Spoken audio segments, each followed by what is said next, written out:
I want to start with what many Americans therefore do with it. Some of you in this room may have grown up Civil War buffs like I did, I confess. There are millions of Civil War tourists. It has this enduring, the military history in particular, the battle history has an enduring, eternal hold on our imagination. But this is a first for me. I just got this email, well, a couple weeks ago, from a woman named Nikki Blackburn in Charleston, South Carolina. Has her photograph on it. She's a real estate agent, a pretty real estate agent. And she wanted me to know, as a Civil War historian, that she and her firm have put a 24-hour webcam on the Calhoun Mansion near Battery Park, on the cupola of the Calhoun Mansion near Battery Park in Lower Charleston, which looks out directly onto Fort Sumter, a mile away, so that you can dial up on the internet and watch Fort Sumter 24 hours a day.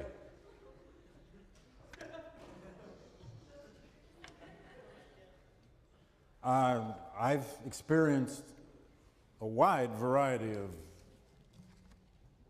bizarre phenomena about the Civil War with reenactors at sites and so on and so on and so on. And when you're on C-SPAN, if you're on C-SPAN enough, believe me, you get every kind of late night crazy American writing to you. But that's a first. 24 hours, webcam, Fort Sumter. I don't know what the hell you're supposed to see. Maybe they're ghosts of Confederates that come out at night. And if they have the right kind of night vision, God, I don't know. But she's serious. I'm sorry. All right.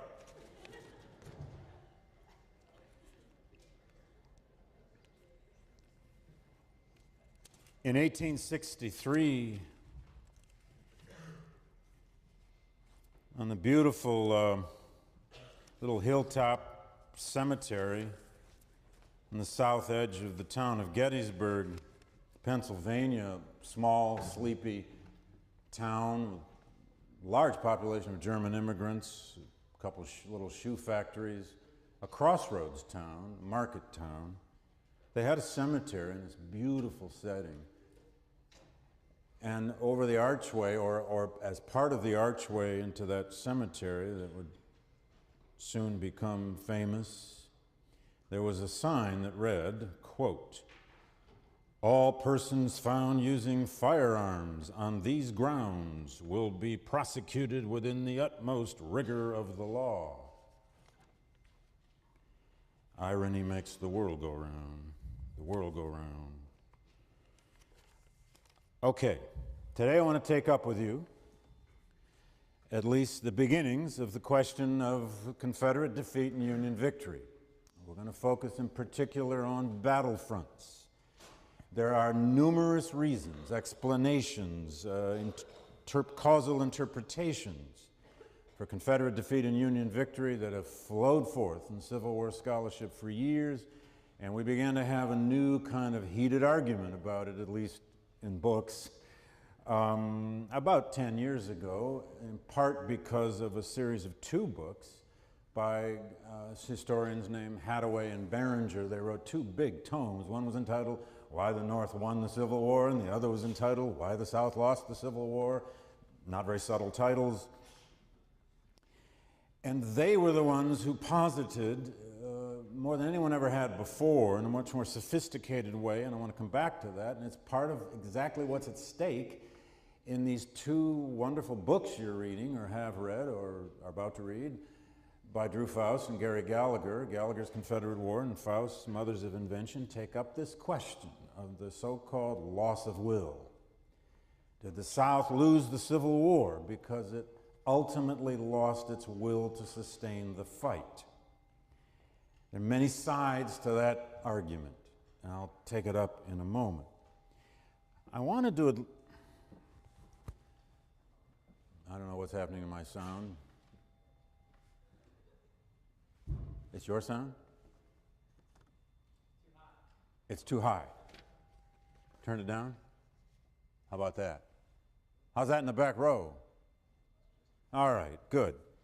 Well, anyway, the Civil War, as we've said many times, is the first great photographed event of American history. There are thousands of photographs. We'd have had thousands more if people hadn't destroyed so many of them. And of course, Ken Burns' film series is in great part, reliant on those photographs. And he and his cameraman, of course, they have cameras now they can take right inside almost, these old daguerreotypes and tintypes, and make them live in ways that they didn't at the time. But that's an image of soldiers at the front, smoking a pipe, petting his dog. It's an officer whose wife has come to the front, of course. It's winter quarters near Culpeper Courthouse, Virginia, 1863. They always built these cabins with these chimneys. They built thousands of these with barrels on top. Those were their chimneys. Since I've been discussing this question of mobilization, there are many, many images in the war, from the war, that show this kind of industrial might of the North. There's incredible photographs of the James River landings in Virginia by 1864, and just as far as the horizon can see, supplies and material piled up all over the wars. This is an image in Virginia of the wagon trains of the Potomac, Army of the Potomac by 1864, thousands of wagons. This is mobilization for total war. And I just, for the sake of reality, want to show that also photographers like Matthew Brady and Alexander Gardner and their troops of photographers, it was Gardner in particular who went to Gettysburg after the Battle of Gettysburg and photographed so many of them, so many of the dead. This is a soldier, a Union soldier killed at Gettysburg. It became a kind of macabre fascination, especially in the North, where these photographs were often displayed publicly. Brady first started doing it in '62 and early '63, and hence that famous comment by, I believe, George Templeton Strong, who said it was Brady who brought the war into people's homes, into their living rooms, if they went to witness these photographs. Now, more on that perhaps at the end, but go back with me now to this question of Union victory, Confederate defeat. We're not going to end the war today, that's next week. And we're going to take the war today through 1863 and major military turning points where you can begin to make an argument from this point forward. From this point forward, it would be very difficult for the Confederacy to win, although not impossible, as we'll see in 1864. Now, on any list, and I'm going to just give you a list out front, and then we'll kind of take up some of them. But on any list of why the North wins and why the South loses, of course, are these elements. One, resources and numbers. Goes without saying.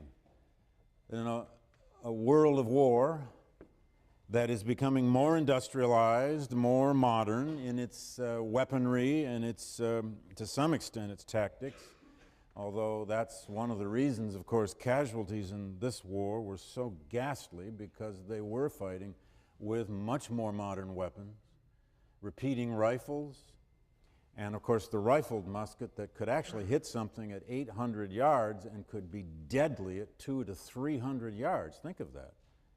200 to 300 yards. You could hit something and see it. But they were fighting with old tactics, line upon line, shoulder to shoulder, double ranks. If the front of the rank fell, the second rank was supposed to be there, and they were supposed to have loaded their rifles in time to be up front while the other ones went back and reloaded again. And a veteran soldier in this war could load his muzzle loader.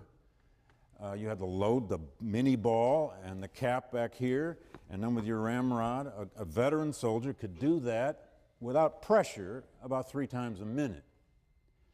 because under the pressure of battle and being shot at and the cacophony of sound and the terror and fear a soldier went through, sometimes they couldn't perform that. And all over battlefields in this war, they would find dead soldiers sometimes with a rifle they had loaded 3 and 4 times and never fired it. They just kept loading. They'd sort of lose their minds. But in a war that is now fought with such weaponry, and it's going to depend on industrial production, there is an argument that this war was won by the North in the shoe factories of Lowell, Massachusetts, or the gun factories of New Haven, or the gun factories of Springfield, Mass, in the sheer productive capacity, or on those railroads of the North, which were so much better, more efficient than the railroads of the South. There's certainly an argument for that. Now, that handwriting was on the wall from the beginning of the war. In the lovely old book that David Donald did once called Why the North Won, he quotes on the first page of the book a newspaper in Lynchburg, Virginia, summer 1861. Battle of Bull Run hasn't even happened yet. And all this fury for war. The editor of the Lynchburg Virginian wrote, quote, "Dependent upon Europe and the North for almost every yard of cloth and every coat and boot and hat that we wear, for our axes, scythes, tubs, and buckets, in short, for everything except our bread and meat, it must occur to the South that if our relations with the North are ever severed, we should," they'd already been severed, "we should in all the South not be able to clothe ourselves. We could not fill our firesides, plow our fields, nor mow our meadows. In fact, we should be reduced to a state more abject than we are willing to look at even prospectively. And yet, all these things staring us in the face, we shut our eyes and we go in blindfold." Man, was that prescient. One of the most remarkable facts about the American Civil War, and James McPherson makes a big deal of this in Battle Cry of Freedom over and over, is that despite their lack of this industrial productivity in relation to the North, it is amazing how long the South held out and amazing how close they actually came to winning their version or definition of victory. The North had more banking, more labor capacity, everything. 2, an argument has always been made that the North in the end had superior political leadership, i.e. Abraham Lincoln. Now, a lot can be made of this, and a lot has been made of this in book after book comparing Lincoln with Davis. And there's no question that as an executive, as a leader, as a politician, as a manipulator of people, in terms of an acumen, even a genius for politics and organization, Abraham Lincoln is about as good as we've ever had. Jefferson Davis, on the other hand, smart and brilliant man that he was, long military career, long service in the Senate, the War Department, and all else, was nevertheless not a very good executive. He always had one foot sort of tied in the states' rights tradition. And that other foot now, really where his soul was by 1862, 63, 64, was in trying to create a nation, a centralized nation state, doing all the things that the states' rights tradition said he should not. He was not, in the end, a great war president, and in part, some have argued, because he would have preferred to be on the battlefield and not in an executive's role. He listened to those generals who were his friends and didn't tend to listen to those who were not. He often made sort of leadership mistakes, such as the time he personally went out west. I'll come to that in a moment. Just before the great campaign for Chattanooga in late summer and then the fall of 1863 for the possession of this terribly important strategic crossroads in southeast Tennessee, the sort of gateway into the Deep South, the crossroads of 2 great southern rivers, crossroads of the 2 main east-west southern railroads, and so on. He goes out there in the wake of the fall of Chattanooga, when Braxton Bragg's army had to retreat south, and he goes to the whole there's been terrible dissension in that Confederate army.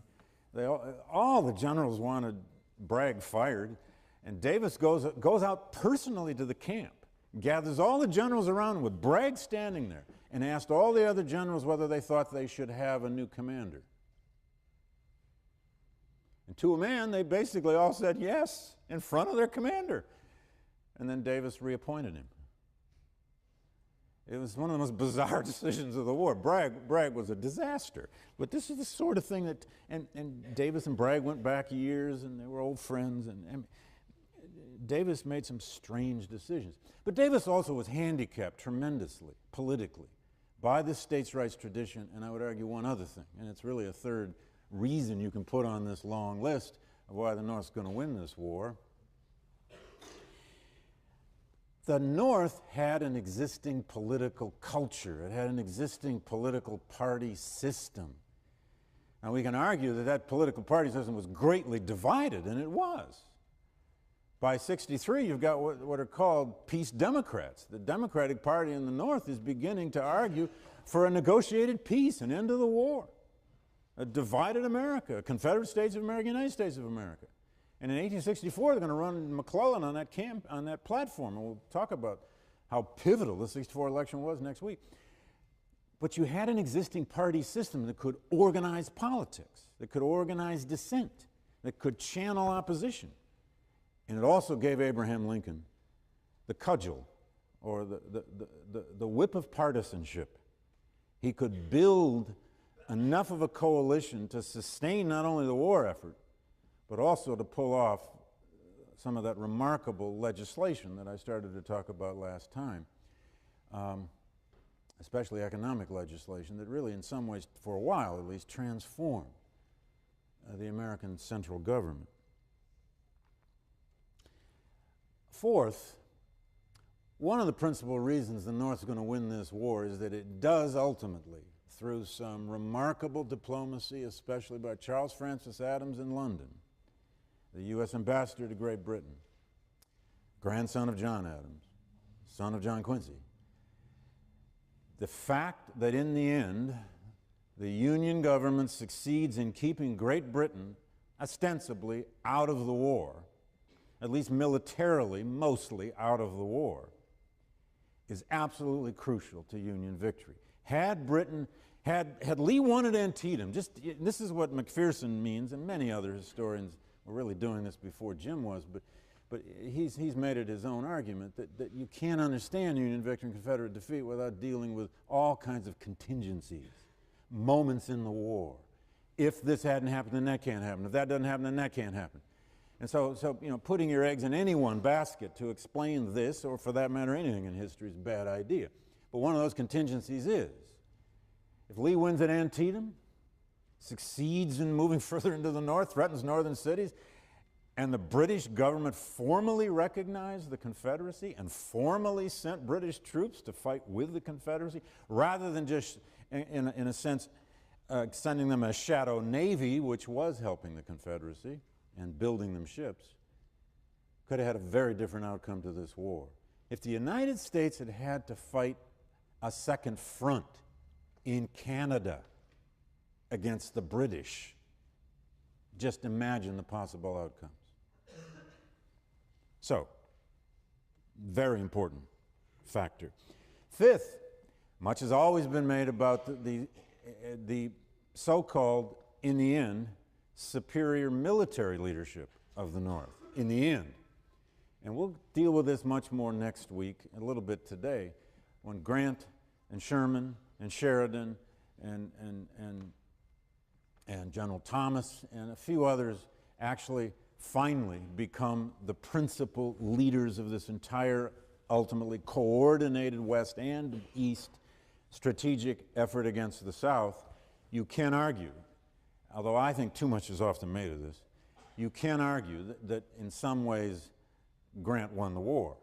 And there are books that literally argue that want to give Grant in so many ways credit for Union victory and that will argue, and I'll come back to this next week, that in some ways, as great as Robert E. Lee was as a battlefield commander, as daring and as he was, the risks that he took, the ability he had to somehow see a terrain, to see land, to see the possibilities of a landscape and how to move huge numbers of men through it, and the way that he could inspire through a quite amazing level of charisma his officer staff.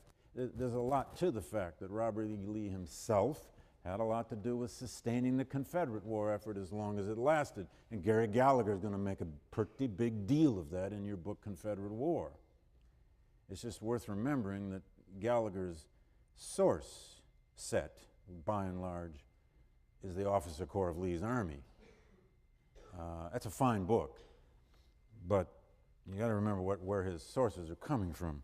These are Lee's lieutenants that he's quoting over and over and over, and they became about as loyal to a military commander as anyone has ever been in American history. And then sixth, or whatever number I'm on, and we've dealt with this a good deal already, we'll come back to it later, the policy of emancipation, the transformation of this war into, far beyond its original limited aims, into a war that will become a war of conquest, a war, as Lincoln comes to define it in late '62, and it's absolutely clear in '63, has to be a war to the ultimate aim of the unconditional surrender of the South, which means a war on their resources, on their society, on their transportation systems, and on slavery, their labor system, their greatest source of wealth, and war on their cities, their people. Or as Sherman will say, he wanted to make Georgia howl. All right, now, that's a short list. Now, fold into that this theory. It's a theory that in the end, you add all this up, resources, political leadership, military leadership, the policy of unconditional surrender, emancipation, keeping Great Britain out of the war, diplomacy, and so on, and battlefield victories, as I'll point out in a second, you get this argument for the loss of morale, loss of will. Now, this was fashioned by historians really who cut their teeth in the Vietnam era. And they argue that there are plenty of examples throughout history of insurgencies like the Confederacy. That's what it was. It's a big one. It's not just a little guerrilla army pecking away at, oil lines. But they argued that in many cases in history, and the most obvious one in the 1970s and 80s to Americans was North Vietnam, which held out for a generation, really 2 generations, against the French Empire, and then against the United States of America, the biggest military machine in the world. They lost 3.5 million people, and they won.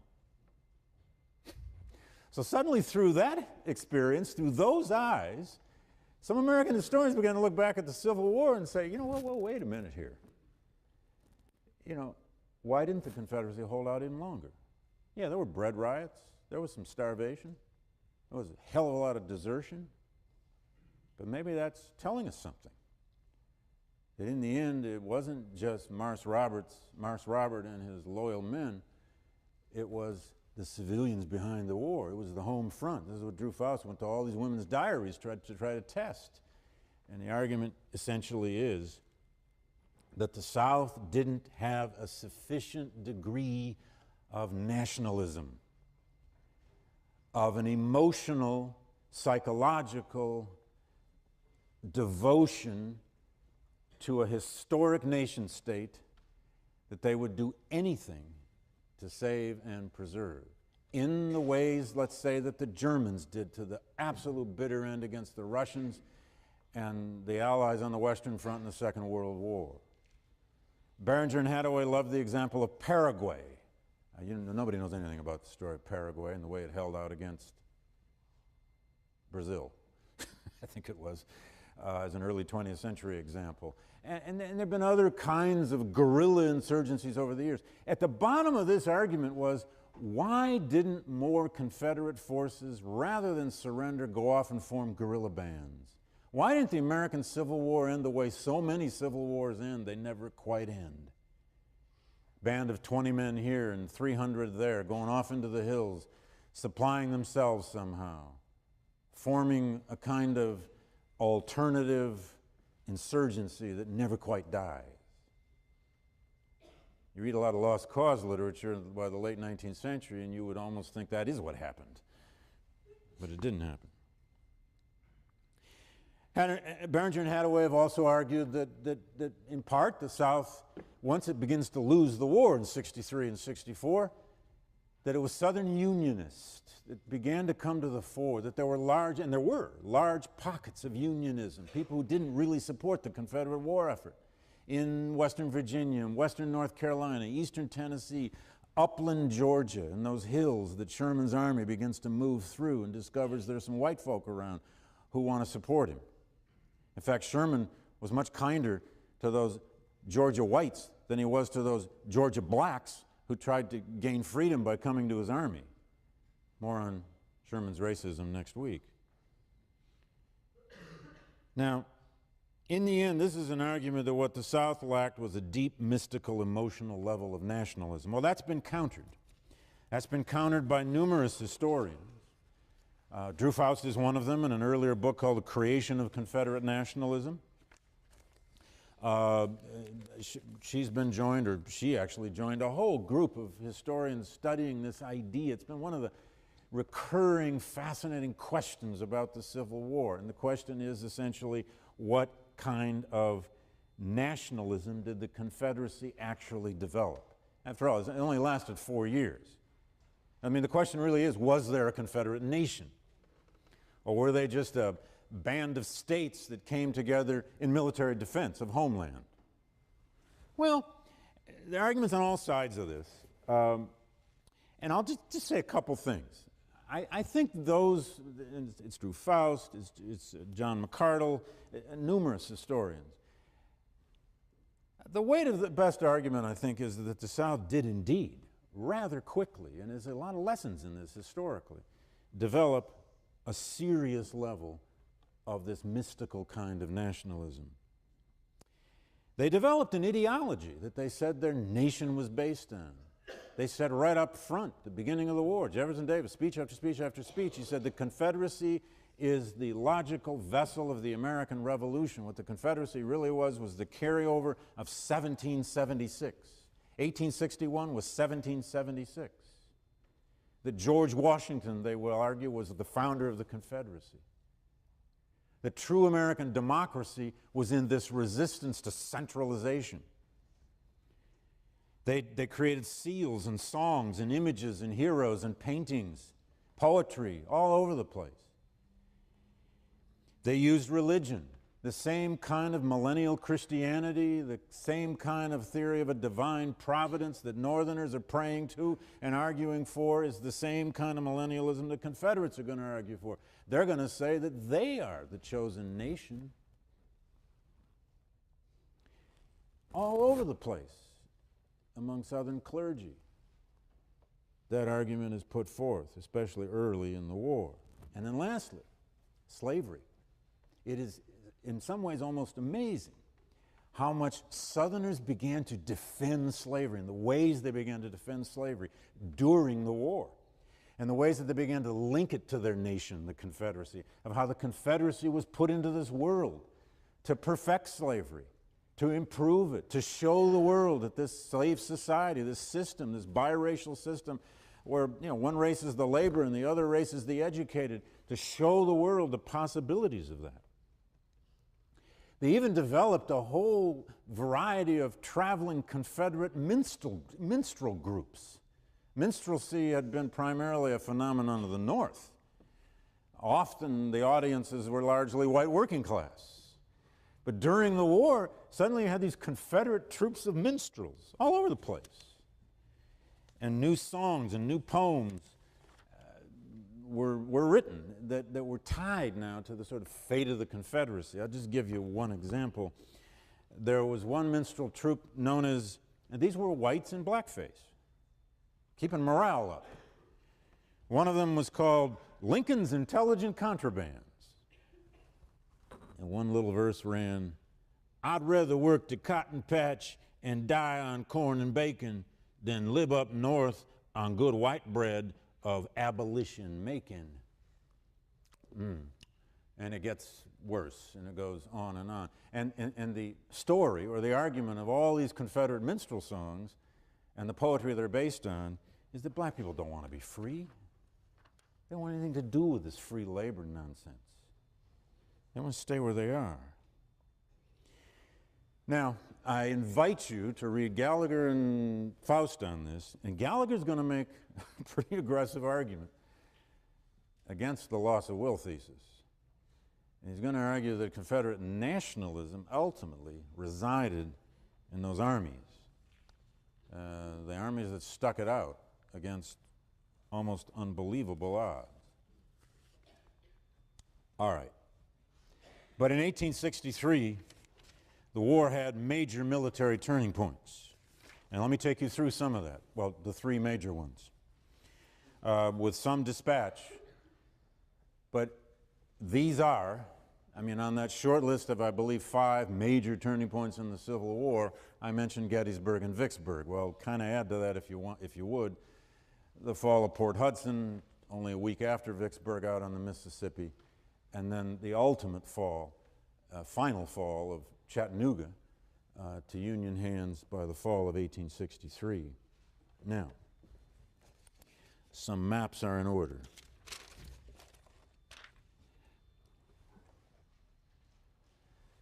The Confederacy won a major victory at the Battle of Chancellorsville near, it just slipped off the map. There it is. Just west of Fredericksburg, first week of May, 1863. This was yet again, you'll remember the previous year, a year before this, McClellan had invaded the peninsula up toward Richmond, the 7 Days Campaign and all the rest. Defeated, retreated, Lee then invaded the North. He's going to do exactly the same thing in the summer of 1863.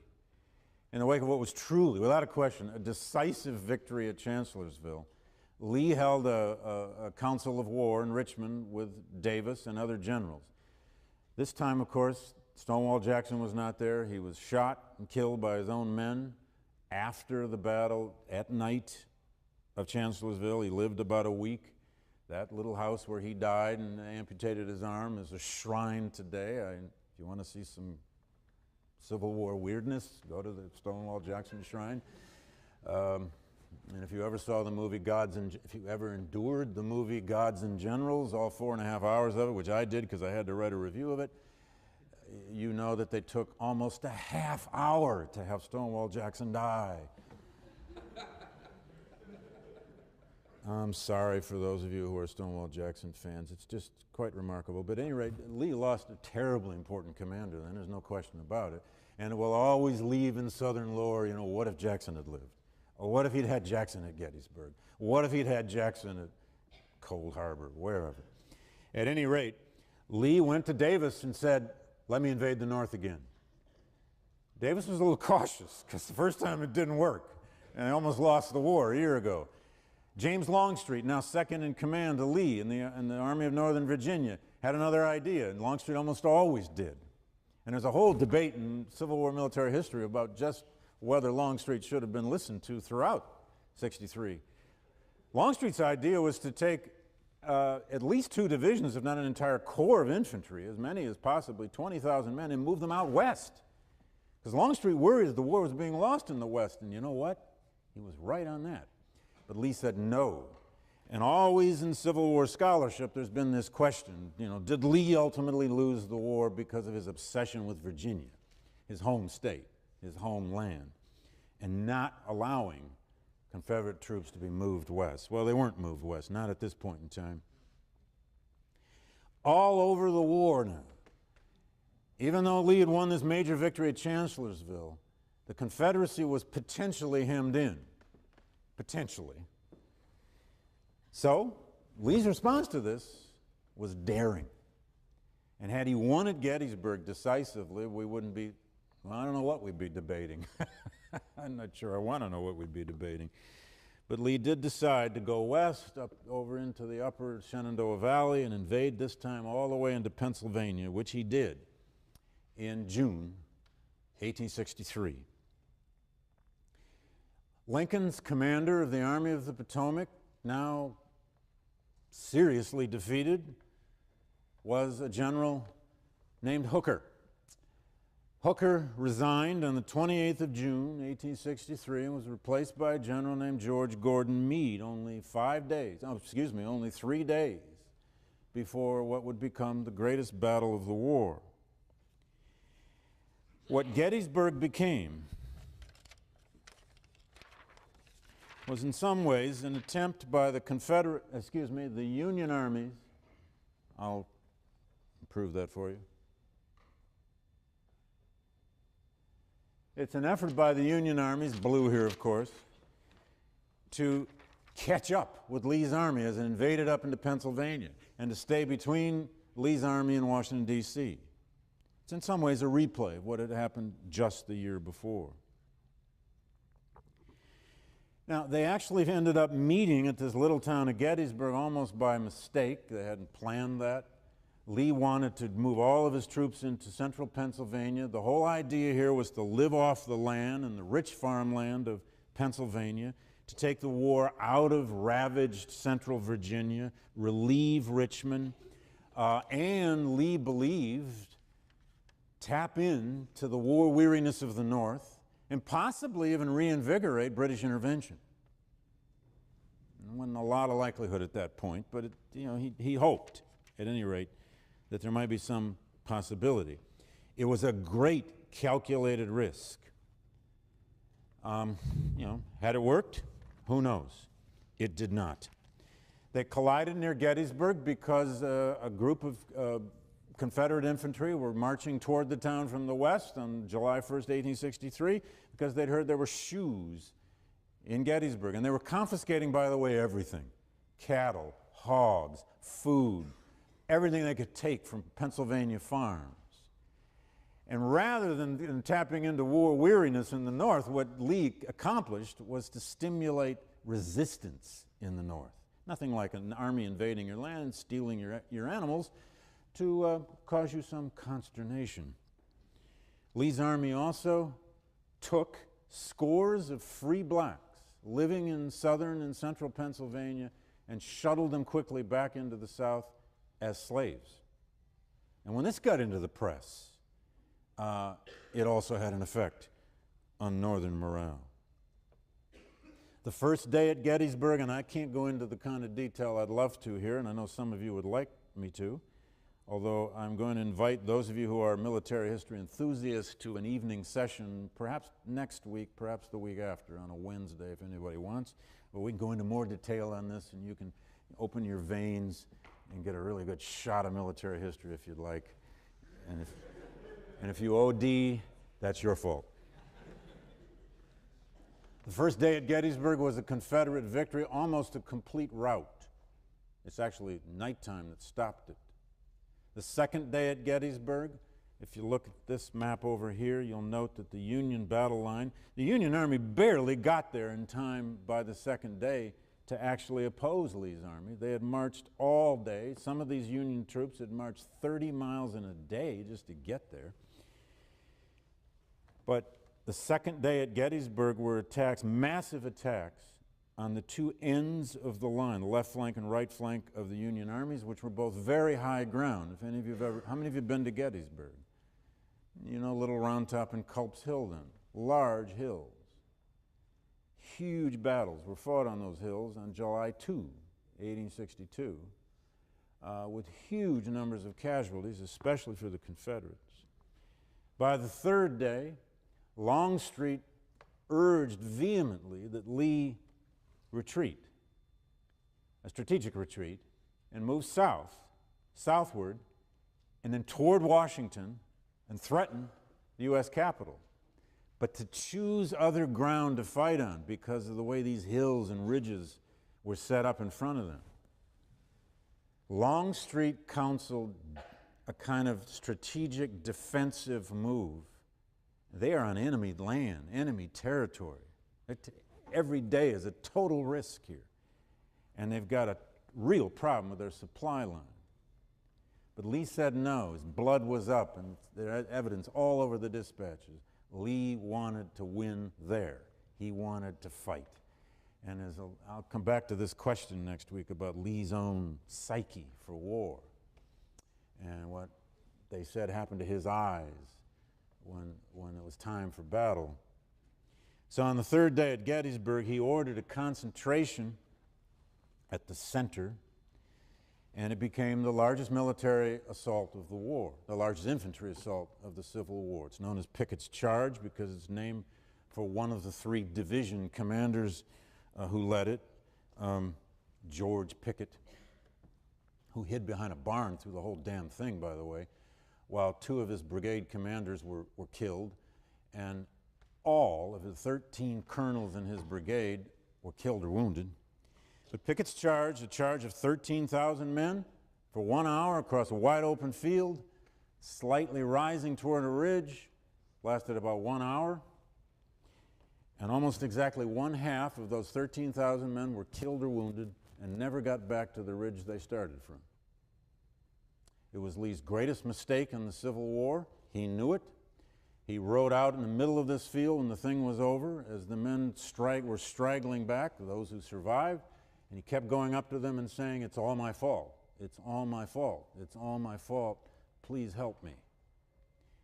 He even offered his resignation to Jefferson Davis a couple weeks later, but of course Davis wasn't going to take it.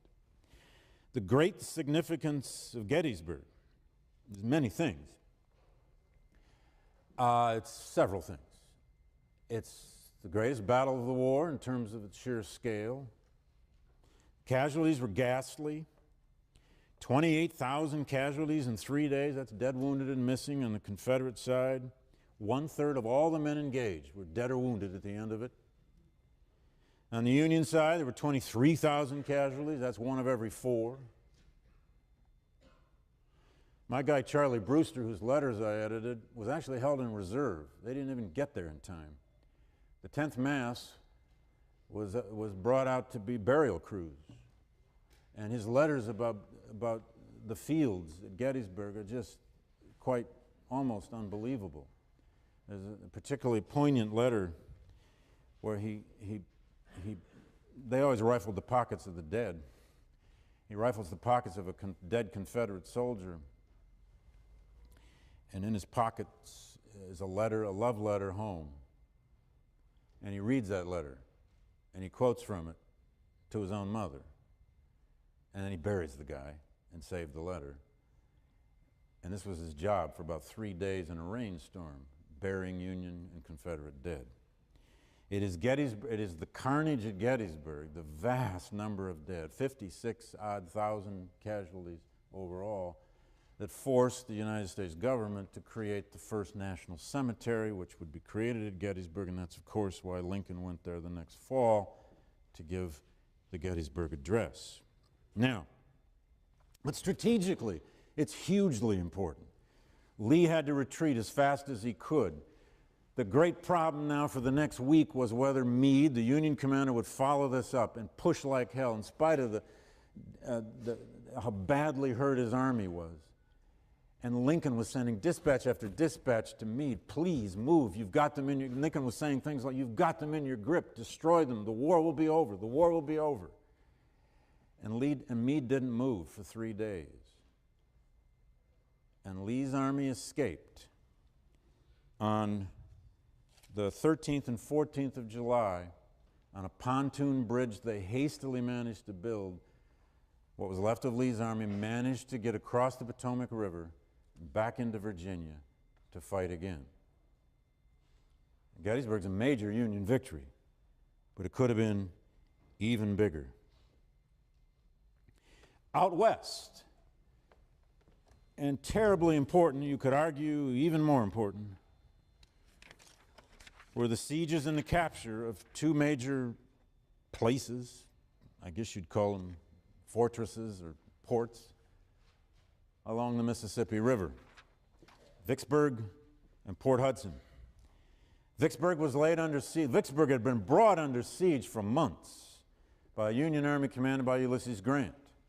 Man, they had even at one point tried to alter the course of the Mississippi River with the biggest military engineering scheme the world had ever hatched, and it didn't really work. It's a big river. Don't mess with it.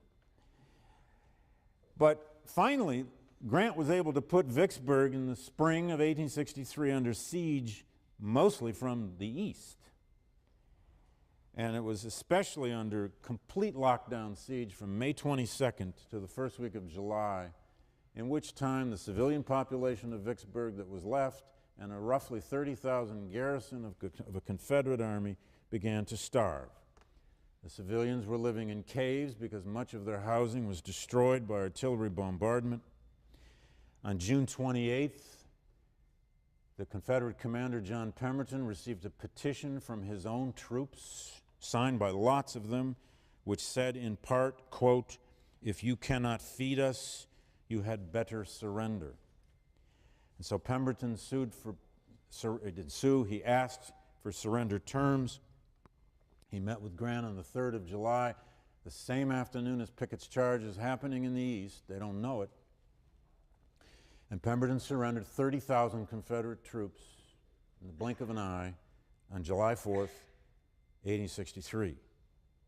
Central Mississippi would within weeks be abandoned by Confederate forces, and the whole of central and northern Mississippi would come under Union control. And that is, by the way, folks, the most densely populated slave region anywhere in the South. And it is the escape of slaves now, by the hundreds and then thousands, into Grant's lines that forced his hand in the creation of numerous contraband camps all over northern Mississippi and Tennessee and even down the Mississippi. A few days later, on July 8th, at Port Hudson, down the Mississippi, just north of Baton Rouge, a second fort surrendered. It too had been under siege since May.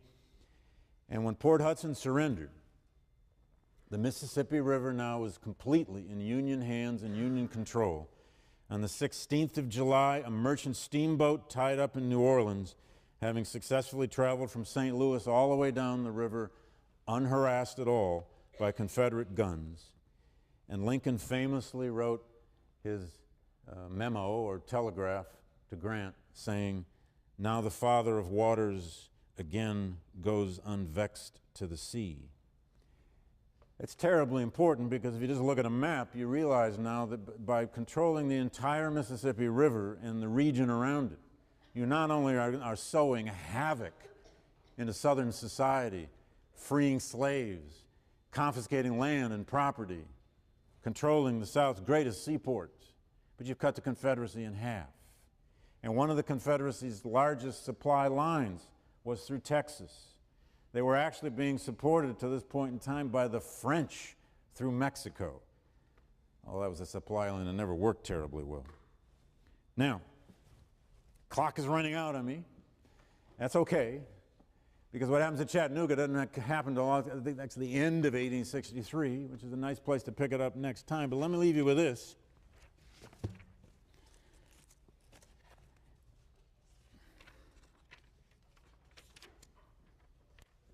Across the South, this was horrible news. And especially when Chattanooga is going to fall in the fall, it's even worse news. And these kinds of expressions now came from Southern leaders and privates in the Army and women at home. And here comes your loss of morale thesis.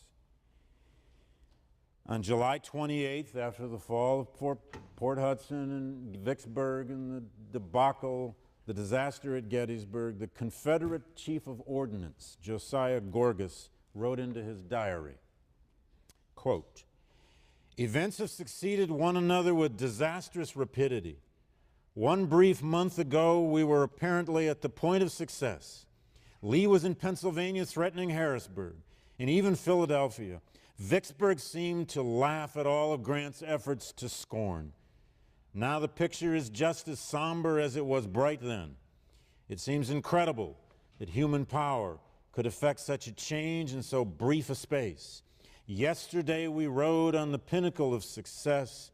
Today absolute ruin seems to be our portion. The Confederacy totters to its destruction. The war isn't over. And I'll argue next week, the Confederacy still could have won its version of victory in 1864. But those battlefield successes of '63 were handwriting on the wall. As a Civil War historian, that she and her firm have put a 24-hour webcam on the Calhoun Mansion near Battery Park, on the cupola of the Calhoun Mansion near Battery Park in Lower Charleston, which looks out directly onto Fort Sumter, a mile away, so that you can dial up on the internet and watch Fort Sumter 24 hours a day.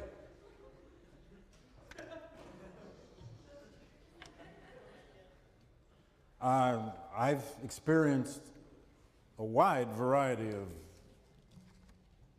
bizarre phenomena about the Civil War with reenactors at sites and so on and so on and so on. And when you're on C-SPAN, if you're on C-SPAN enough, believe me, you get every kind of late night crazy American writing to you. But that's a first. 24 hours, webcam, Fort Sumter. I don't know what the hell you're supposed to see. Maybe they're ghosts of Confederates that come out at night. And if they have the right kind of night vision, God, I don't know. But she's serious. I'm sorry. All right.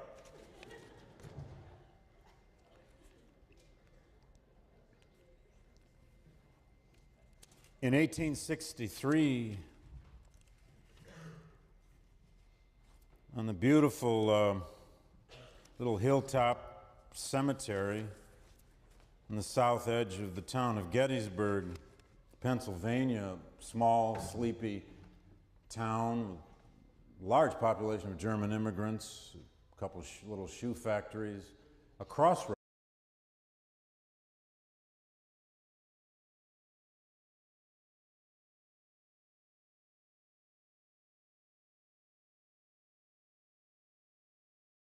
I want to start with what many Americans therefore do with it. Some of you in this room may have grown up Civil War buffs like I did, I confess. There are millions of Civil War tourists. It has this enduring, the military history in particular, the battle history has an enduring, eternal hold on our imagination. But this is a first for me. I just got this email, well, a couple weeks ago, from a woman named Nikki Blackburn in Charleston, South Carolina. Has her photograph on it. She's a real estate agent, a pretty real estate agent. And she wanted me to know, and we began to have a new kind of heated argument about it, at least in books, about 10 years ago, in part because of a series of two books by historians named Hathaway and Barringer. They wrote two big tomes. One was entitled Why the North Won the Civil War, and the other was entitled Why the South Lost the Civil War. Not very subtle titles. And they were the ones who posited, more than anyone ever had before, in a much more sophisticated way, and I want to come back to that, and it's part of exactly what's at stake in these two wonderful books you're reading, or have read, or are about to read, by Drew Faust and Gary Gallagher. Gallagher's Confederate War and Faust's Mothers of Invention take up this question of the so-called loss of will. Did the South lose the Civil War because it ultimately lost its will to sustain the fight? Rhodes town, market town, they had a cemetery in this beautiful setting. And over the archway, or as part of the archway into that cemetery that would soon become famous, there was a sign that read, quote, All persons found using firearms on these grounds will be prosecuted within the utmost rigor of the law. Irony makes the world go round. The world go round. Okay, today I want to take up with you at least the beginnings of the question of Confederate defeat and Union victory. We're going to focus in particular on battlefronts. There are numerous reasons, explanations, causal interpretations for Confederate defeat and Union victory that have flowed forth in Civil War scholarship for years.